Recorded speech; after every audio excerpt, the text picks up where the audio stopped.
السلام علیکم ورحمۃ اللہ تعالی وبرکاتہ۔ اللہم صلی علی سیدنا و مولانا محمد معدن الجود والکرم و آلہ و اصحابہ وبارک وسلم۔ صلاۃ و سلام علیک یا سیدی یا حبیبی یا رسول اللہ صلی اللہ تعالی علیہ وسلم۔ بسم اللہ الرحمن الرحیم۔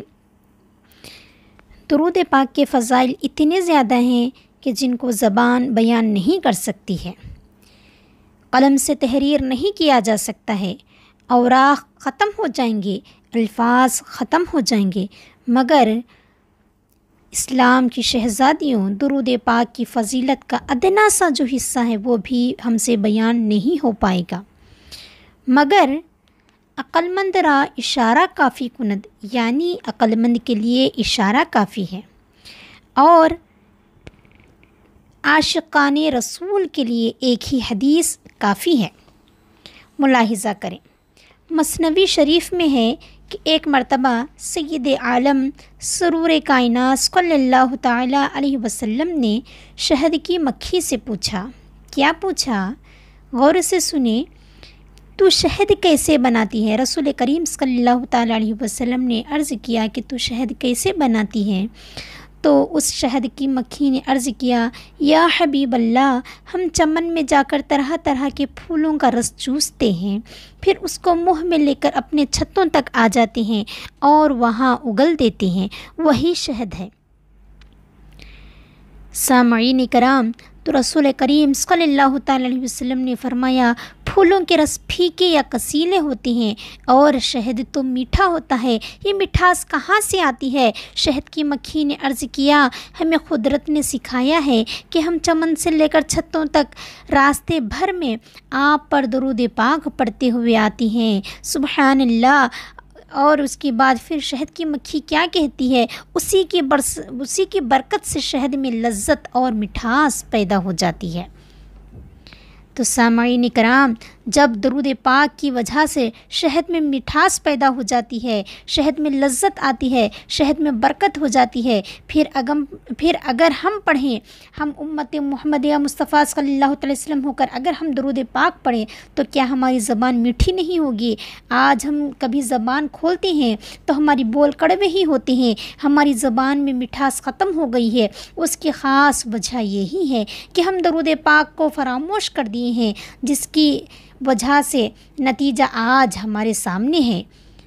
ہم کو بھی چاہیے کہ ہم درود پاک کی کثرت کریں، کثرت سے درود پاک پڑھیں، تو ہماری بھی روکھی پھیکی عبادت میں قبولیت کی مٹھاس پیدا ہو جائے گی۔ سامعین کرام، درود کی برکت سے ہماری عبادتوں میں لذت پیدا ہوگی اور ہماری روحانی و جسمانی شفا بھی ملے گی۔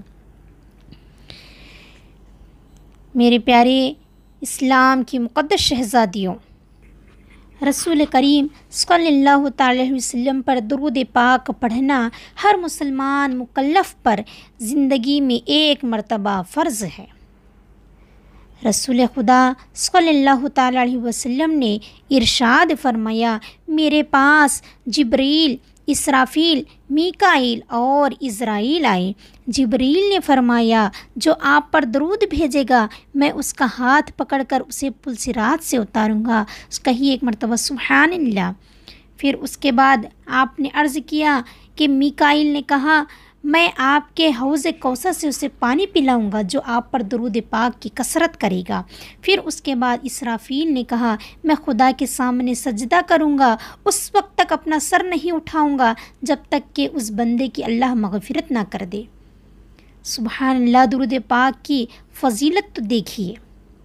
پھر عزرائیل نے کہا، سب سے بڑی فضیلت یہی ہے، غور سے سنیے گا سامعین کرام، عزرائیل نے کہا، میں اس کی روح اس طرح قبض کروں گا جس طرح انبیاء کی۔ سبحان اللہ، سبحان اللہ۔ اور اس کے علاوہ سلسائیل ایک فرشتہ ہے جس کے 3 بازو ہیں، ایک مشرق میں ہے اور ایک مغرب میں ہے اور ایک روضہ انور پر ہے۔ 3 بازو ہیں، تو ایک بازو مشرق میں ہے اور ایک بازو مغرب میں اور ایک بازو روضہ انور پر ہے۔ وہ اس لیے ہے کہ جب کوئی بندہ درود شریف پڑھتا ہے تو وہ فرشتہ اس کا اور اس کے باپ کا نام لے کر عرض کرتا ہے کہ یا رسول اللہ صلی اللہ تعالیٰ علیہ وسلم، فلاں بن فلاں نے آپ پر درود بھیجا ہے۔ سبحان اللہ، درود ہم پڑھیں اور ساتھ میں ہمارے والد کا بھی تذکرہ ہو جاتا ہے۔ رسول کریم صلی اللہ تعالیٰ علیہ وسلم فرماتے ہیں، آپ فرماتے ہیں کہ اس درود کو نور کی روشنائی سے نور کے کاغذ پر لکھو۔ سبحان اللہ، درود پاک کی اتنی زیادہ فضیلت ہے، اور پھر ہمیں پیش کرو، قیامت میں ہم اس کاغذ کو میزان میں رکھیں گے۔ کہاں پہ؟ میزان میں رکھیں گے تاکہ وہ جنتی ہو جائے۔ سبحان اللہ، میزان کا پلڑا اتنا بھاری ہوتا ہے کہ دنیا کی اگر تمام چیزیں، پوری دنیا کو ہی اگر ایک پلڑے میں ڈال دیں، جب بھی اس کا وزن کوئی قیمت نہیں رہے گی۔ میزان کی لنک آپ کے پاس اوپر آئی بٹن میں ہے، اس کو لنک کر کے آپ میزان کے متعلق سن سکتے ہیں۔ السلام علیکم ورحمۃ اللہ تعالیٰ وبرکاتہ۔